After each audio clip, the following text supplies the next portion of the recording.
Genghis Khan ইতিহাসের অন্যতম প্রভাবশালী সেনাপতি, যার নেতৃত্বে গড়ে উঠেছিল মঙ্গল সাম্রাজ্য। প্রশান্ত মহাসাগর এবং কাস্পিয়ান সাগরের আশেপাশে সবকিছুই নিয়ন্ত্রণে ছিল তার। একসময় এখান থেকে শুরু হয়েছিল বিশ্বের সবচেয়ে বড় সাম্রাজ্যের গঠনের ইতিহাস। চীন থেকে যুদ্ধবিদ্যা আর কূটনৈতিক মৌলিক শিক্ষা নিয়ে চেঙ্গিস খান প্রথমে জিন রাজবংশকে পরাজিত করেন। এরপর একে একে দখল করেন পশ্চিম জিয়া, পারস্যের খোয়ারেজমীয় সাম্রাজ্য এবং ইউরেশিয়ার কিছু অংশ, যার ভয়ে কাঁপতে থাকল গোটা বিশ্ব। চেঙ্গিস খান পৃথিবীর সবচেয়ে ভয়ঙ্কর যুদ্ধনেতাদের একজন হিসেবে পরিচিত ছিলেন। তার সেনারা কোটি কোটি মানুষ হত্যা করেছে, শহর ধ্বংস করেছে, সভ্যতাকে উল্টে দিয়েছে। এসব কারণেই অনেক দেশে চেঙ্গিস খানকে অভিশাপের দূত হিসেবে দেখা হয়। তাই মঙ্গোলিয়াকে অনেকেই ঐতিহাসিকভাবে সেই ধ্বংসযজ্ঞের জন্মস্থান হিসেবে দেখে, এবং কিছু পশ্চিমা দৃষ্টিভঙ্গি থেকে এই জাতিকে রক্তপিপাসু বা অভিশপ্ত বলার প্রবণতা দেখা যায়। আজ মঙ্গোলিয়ান জাতির সেই গর্বের জন্মভূমি প্রায় জনমানব শূন্য, জনশূন্যতার দেশ। বিস্তীর্ণ তৃণভূমি আর মরুভূমির মাঝে আজও বয়ে যায় ইতিহাসের ধ্বনি, কিন্তু মানুষ নেই, উন্নয়ন নেই।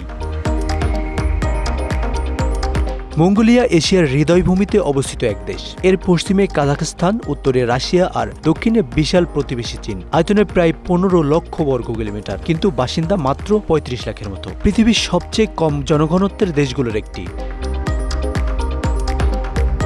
এর প্রধান কারণ এর ভৌগোলিক বৈশিষ্ট্য। দেশের 1/3 অঞ্চল জুড়ে রয়েছে গভীর মরুভূমি। সেখানে তাপমাত্রার ওঠানামা হয় ভয়াবহ। গরমে 40 ডিগ্রি আর শীতকালে -40 ডিগ্রি সেলসিয়াসে নামে। এই চরম আবহাওয়া কৃষি বা শিল্প গড়ে তুলতে বড় বাধা হয়ে দাঁড়িয়েছে।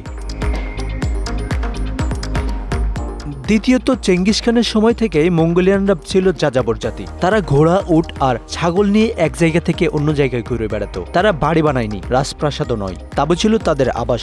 আজও বহু মানুষ গেরি নামে পরিচিত সেই ঐতিহ্যবাহী তাঁবুতে বাস করেন। এই যাযাবর জীবনধারা তাদের কখনোই স্থায়ী শহর গড়ে তুলতে উৎসাহ দেয়নি। ফলে দেশের অধিকাংশ অংশে এখনো অবকাঠামো উন্নয়নের অভাব রয়েছে। শহর বলতে প্রধানত রাজধানী উলানবাটর, যেখানে প্রায় অর্ধেক জনসংখ্যা বাস করে। বাকি দেশ অনেকটাই ফাঁকা। মঙ্গোলিয়ার অর্থনীতি প্রধানত গবাদি পশুপালন আর খনিজ সম্পদ নির্ভর ছিল। দুধ, মাংস, পশম এই ছিল মঙ্গোলিয়ান জীবনযাত্রার ভিত্তি। তবে আধুনিক বিশ্বে এই পেশাগুলো আর টিকছে না। জলবায়ু পরিবর্তন, খরা আর তুষারঝড়, যাকে তারা বলে যুদ্ধ, এখনো প্রতিনিয়ত গবাদি পশু নিধন করছে। অন্যদিকে খনিজ সম্পদে ভরপুর দেশটি হয়ে উঠেছে বিদেশি কোম্পানির লক্ষ্যবস্তু। খনির ব্যবসা চীন এবং অস্ট্রেলিয়ান কোম্পানির হাতে চলে যাচ্ছে। স্থানীয় মানুষ পাচ্ছে না উন্নয়ন, বরং পরিবেশ দূষণের ভোগান্তি তাদের ভাগ্যে জুটছে। ফলে বহু মানুষ গ্রাম ছেড়ে শহরে চলে যাচ্ছে, আবার কেউ কেউ দেশ ছেড়ে পাড়ি জমাচ্ছে বিদেশে। তবে শুধু ভৌগোলিক বা অর্থনৈতিক কারণ নয়, চেঙ্গিস খানের উত্তরাধিকার নিজেও এক অদ্ভুত দ্বৈততা তৈরি করেছে। একদিকে তিনি জাতীয় গর্ব, অন্যদিকে একটি স্থায়ী নগর সভ্যতার বিরোধিতা করেছেন তিনি নিজেই। চেঙ্গিস খান ও তার বংশধররা রাজ্য শাসন করলেও তারা কখনোই স্থায়ী রাজধানী গড়ে তোলার চেষ্টা করেনি। তারা বিশ্বাস করতেন মানুষ ঘোড়ার পিঠে জন্মায়, তাঁবুতে ঘুমায় আর যুদ্ধে বড় হয়। সেই বিশ্বাস আজও মঙ্গোলিয়ার সাংস্কৃতিক মানচিত্রে ছাপ ফেলে রেখেছে।